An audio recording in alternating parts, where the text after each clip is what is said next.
It is time for the GBU draft analysis, and in this league, we're going to be doing our best to get Baxcalibur banned. This Pokemon got scale shot in the new update, and I think it is going to be absolutely ridiculous in this metagame. Stay tuned to see what team we got around that Pokemon, though. If you have not already, make sure to subscribe to the channel and like the video. Would really help me out. I'm on my road to 400 subscribers by the end of the year, and would really appreciate it if you could help me get there. Before we get into the team, let's do a quick introduction on what the GBU is. This is a new draft league hosted by John Jr. He's graciously invited me to participate, and it is going to be a new DLC Wi-Fi league. A lot of new rules that are going to be interesting that I have not played in before, and the primary one is this going to be a low Terra league. So we're going to be using Pokemon tiered 12 points or lower as our Terra options. We can use multiple Terra Pokemon. There are some Terra budgeting considerations. None too important for my draft, but we'll get into that when the time comes. We have the ability to use 2 Terra types, and there is Terra Preview in this league. So it's going to be a little bit of a different perspective from BBR in terms of how we're going to navigate the first couple of rounds. We don't really have to prioritize getting a broken Terra Pokemon because there are a plethora of good options at 10 to 12 for Terra, and they're going to be drafted a lot later.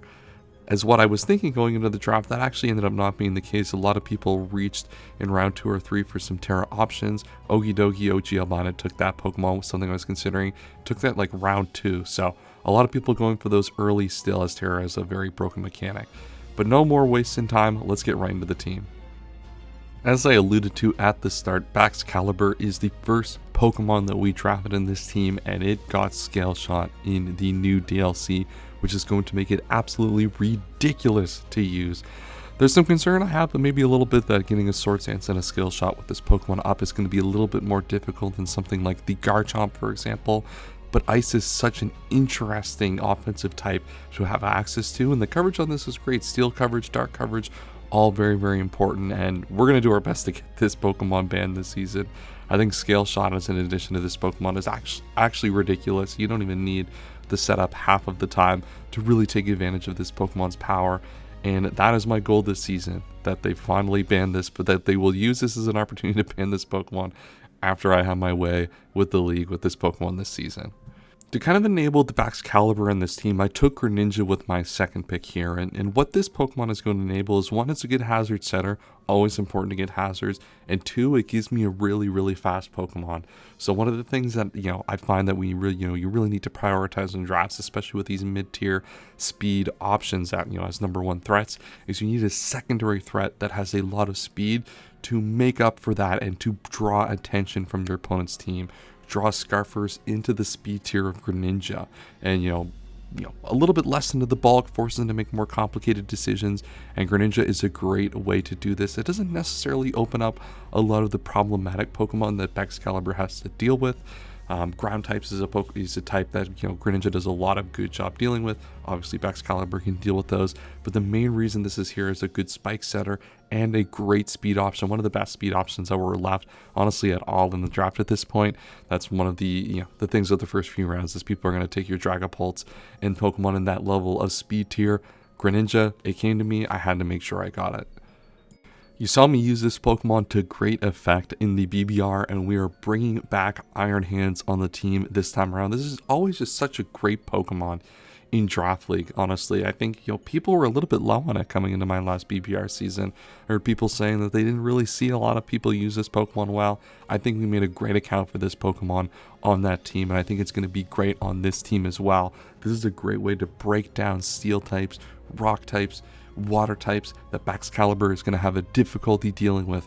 That was one of the things that Greninja, you could say, is a potential weakness in that slot, to pair with Baxcalibur. Not the case for Iron Hands by any means. That is going to break through so many of Baxcalibur's common defensive checks, and this, this top 3, while not as powerful as my Dragapult, Volcarona, Terra, Iron Hands top 3, certainly is going to have some similar aspects in that the Iron Hands is really going to open up some big Baxcalibur endgames in this team.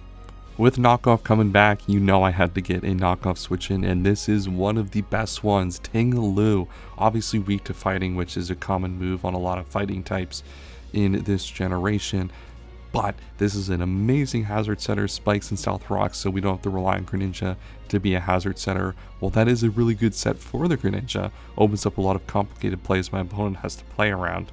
I really want a common hazard setter, and that is going to be Ting-Lu here. Rocks and spikes are going to be so useful on this thing. It does have some phasing ability with Whirlwind, Taunt if really need be, though it's a pretty slow taunt, and then has some decent ways to apply some damage with Ruination and Earthquake. While I really wanted to use Clefable on one of these drafts, either in the BBR Scramble or the GBU, it's just so hard to deny the points value that Screamtail provides. Not really much to say here, it's just one of the best value fairy types for 10 points. Not really able to go wrong with this one. A lot of good utility. Another stealth rocker that's, 3 hazard setters already on this team, and we haven't even gotten to pick 6. Also has a lot of good utility with Encore, Thunder Wave, Roar, Wish. A lot going on for this Pokemon, and it's a really good glue Pokemon to bring a lot of teams together as a defensive check. Also very deceptively fast, which makes that Encore even more powerful in this team. This is where I probably made my first mistake of the draft, getting Serena here. I made the decision, I was honestly about to get skipped actually coming up to this pick. I woke up in the morning first thing before work and I'm like, wow, I got 30 minutes or I get skipped. And the decision behind this pick is the diminishing return for a lot of the good Terra options is a lot lower, or the opportunity cost of missing one is a lot lower than not getting a good hazard removal. And while this Pokemon is by no means a great hazard removal, one of the things that it picked up in the DLC that I think makes it worth giving a consideration again is that it does have knockoff, and what knockoff will do is make it difficult for spin blockers to come in and prevent this thing from removing hazards. It's not going to do anything crazy, the rest of any other application besides spinning, knockoff, and doing a little bit of damage, but it's going to be reliable in the sense of Cryogonal that we had in the BBR last season and just get up rapid spins where need be. To think that this Pokemon was available to me at pick 7 is, I mean, you know what, I'll take it. I will certainly take it. Gyarados, and it's 12 points, so it is my Terra Captain. Electric and Flying are going to be the Terra types I'm using to start the season. And man, this is just an insane Terra Captain. Between Moxie and Intimidate, 2 really solid abilities. This thing with defensive Terras is able to set up on so many things, and after a Dragon Dance and another Moxie boost, there's really nothing stopping this thing from just 6-0ing teams out of nowhere. You're going to see a lot of crazy games where I just use Iron Hands, Greninja, Ting-Lu with hazards and some powerful attacks to open up Gyarados sweeps. It's going to operate kind of in the same way that Volcarona did, in that it's just a really easy way to throw on a team, win in the late game with a quick Dragon Dance on an unsuspecting foe. And I think this is going to be one of the best Pokemon on this team, and probably one of the best Terra options you could have at the 12-point tier. Okidogi is one that I really like as well. Gardevoir is obviously one that's been noted as being really good, but I think Gyarados might just be the best of the bunch.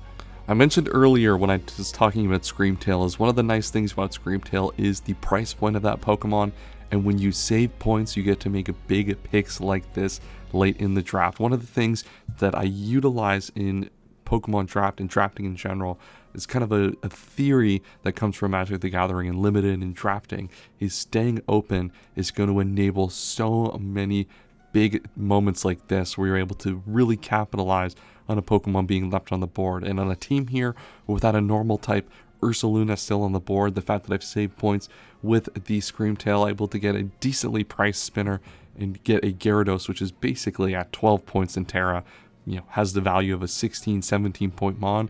Getting Ursaluna here is a no-brainer to spend all of those points on. When it doesn't have to be the number 1 option on a team, this thing can just come in, be a lead, deal like a million damage, and continue to open up Baxcalibur. That's one of the things that this team really wants to do, is open up Baxcalibur and open up Gyarados now on this team, and breaking steel types is going to be very important to that. And Ursaluna, one of the best steel breakers that you could even draft, as well as being just a solid bulky normal type. We're going to get a lot of Mickey kills with this Pokemon, especially where it doesn't have to be our first option, and there are so many things that opponents have to consider even before they get to the Ursaluna. The rest of the Pokemon we're going to go through pretty quick here. We have Houndstone, just a really good defensive ghost type, a good spin blocker. If need be, has priority Shadow Sneak, which will be very, very useful. Swalot here, Backshot as John Jr. calls it, which is an insane name.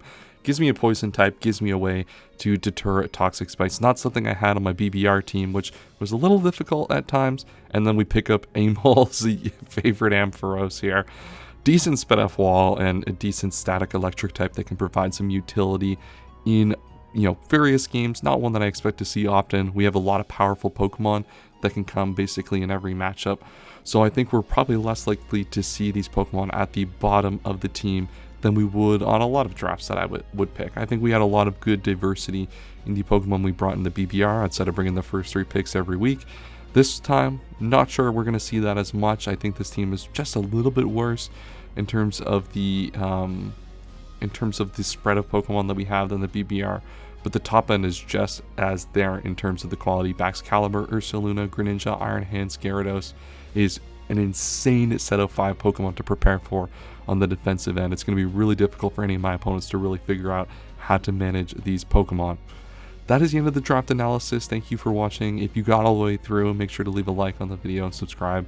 That would be really, really appreciated and would really help my goals for the end of this season and the end of the year. I will see you in the battle next week. We were playing against Adele on week 1. Really interesting matchup. We just played Chien-Pao in BBR quarterfinals, and we're playing it in this league week 1. Can't wait to see another Chien-Pao matchup. I'll see you guys then, and as always, have a wonderful day.